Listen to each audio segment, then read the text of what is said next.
څه ترکانه څال جوړ کړی دی نن څنګه جوړې وخیرګل څه غاړې د نن زده کړې د خیر دی ولا بس د مولوت می څه طبیعت خراب باره ترکانه زه به سره دیغه ما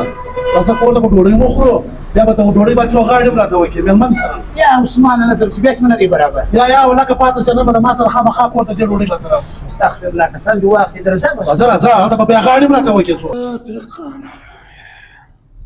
ترکانه اول به ډوډۍ وخورو ښه ډوډۍ خورو اول ډوډۍ ته مشر یې بس هلکه زرداده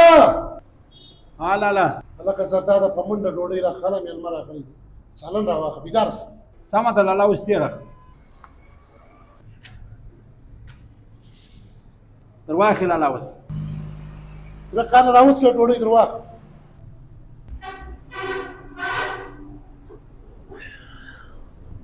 څه کوې ترکانه ډوډۍ در واخه ولې وڅکېدې یا عثمان خانه بس کور دی ودان زه نه خورم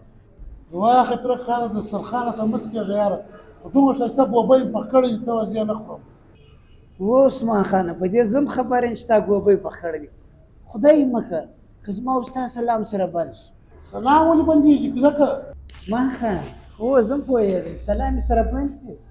که چیرې ما په تا پسې یو خبر وکړي یو چا ته ستا غیبت وکړي ته به وایې دا شرم نه لرې زما د لاس نمک یې خوړلی ښه ډېر د ماړه کور یې پر ګوبي دې بیا باس نه کښېني